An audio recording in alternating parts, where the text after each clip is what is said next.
What if nothing in your life is actually heavy, but your mind keeps holding it for too long? Ethan Carter stood in the middle of his apartment, staring at nothing in particular. Yet his thoughts were louder than the city outside his window, replaying conversations from days ago, imagining failures that hadn't happened, questioning decisions that were already made, and no matter how hard he tried, he couldn't turn it off.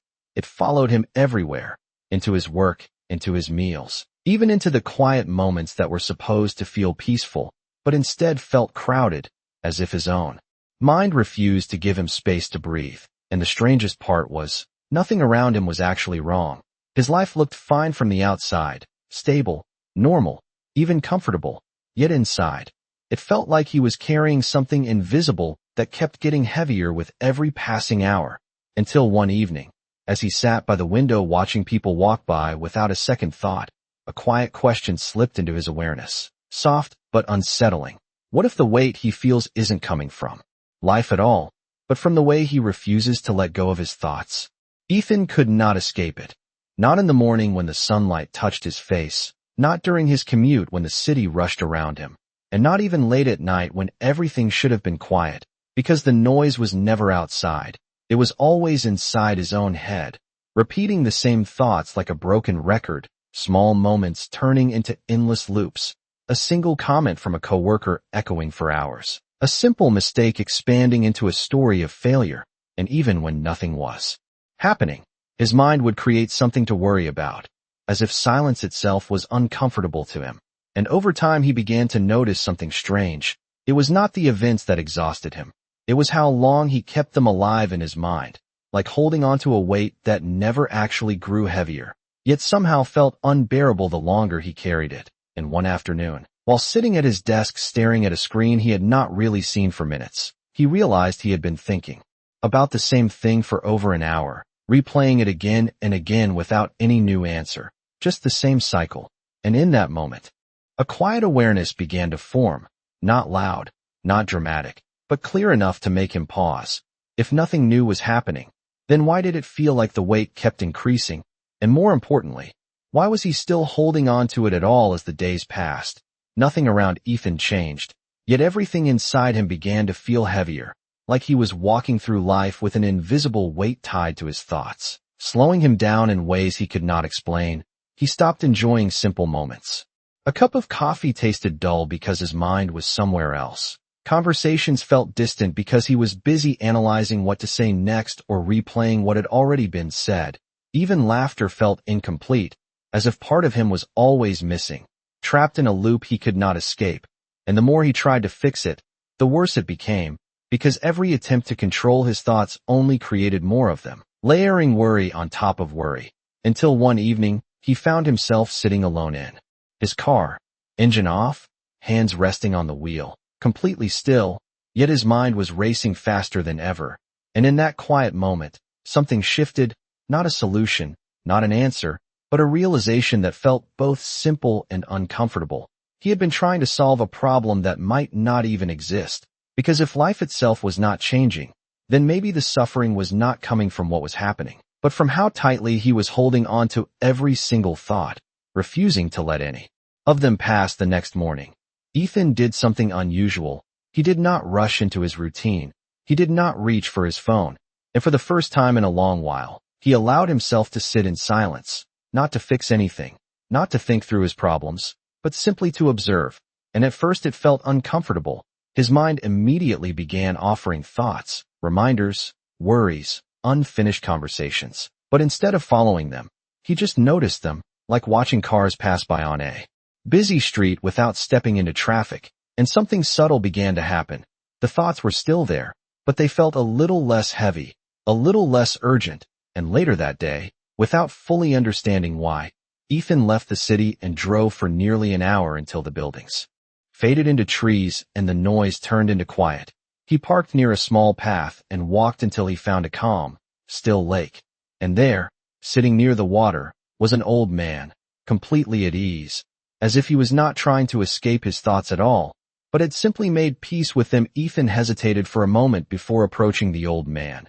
Something about his presence felt different, not impressive, not mysterious, just deeply calm. as if he was not carrying anything at all, and that alone made Ethan feel the weight inside him even more clearly. He sat down nearby, without saying a word, unsure of what to ask, unsure of what he was even looking for, and after a few moments, the old man spoke softly without turning his head, asking, "What is it that you cannot put down?"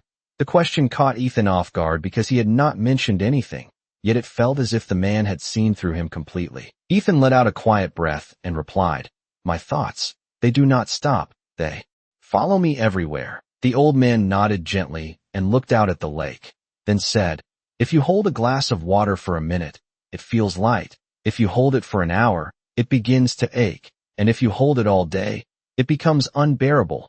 The weight never changed. Only the time you held it did. Ethan sat in silence. Something about those words felt uncomfortably true, as if he had been holding on to something far longer than he ever needed. To the old man reached down and picked up a small stone from the ground, then gently tossed it into the lake, and instantly the surface that had been calm began to ripple, distorting the reflection once again. Then he turned to Ethan and said, "Look closely. Did the lake change, or only the surface?"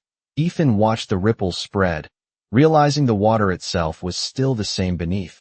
Only the movement made it unclear.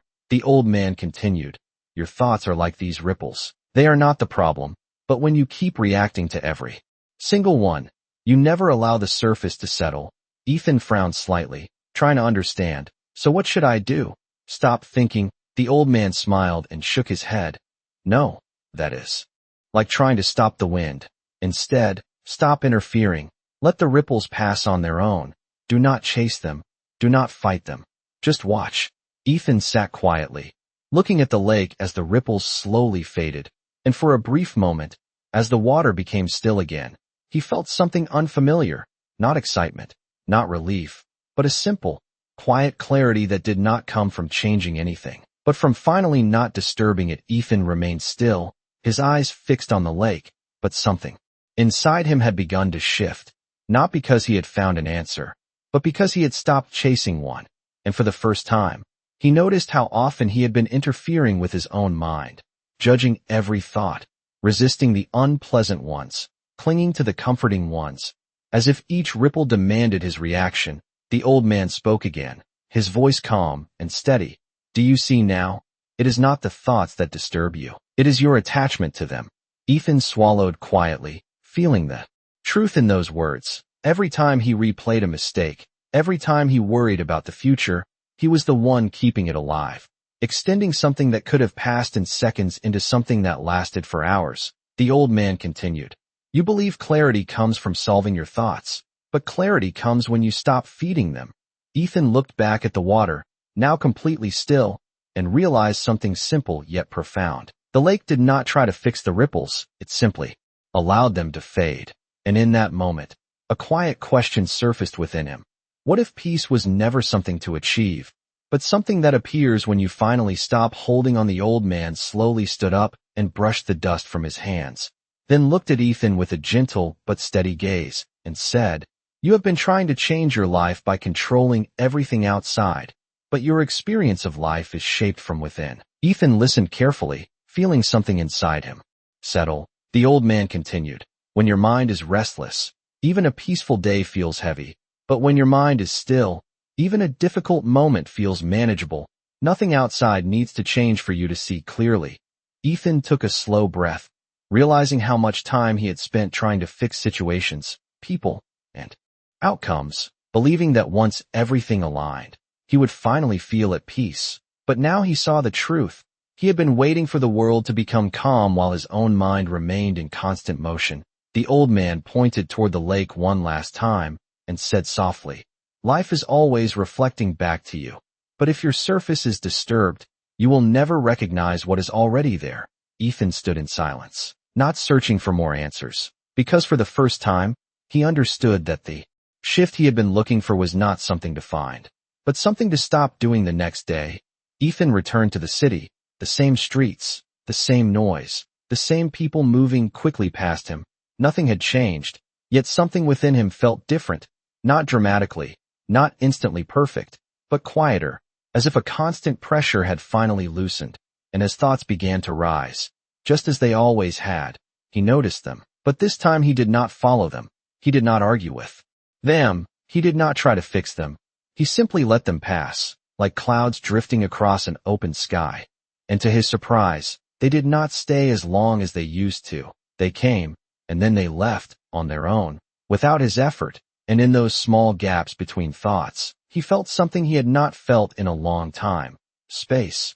A simple, calm presence that had always been there but had been buried under constant mental noise. And as he walked through his day, he began to see clearly. Life was never the wait. It was the holding. And for the first time, he understood. Nothing needed to change for him to feel at peace. He only needed to stop carrying what was never meant to be held forever.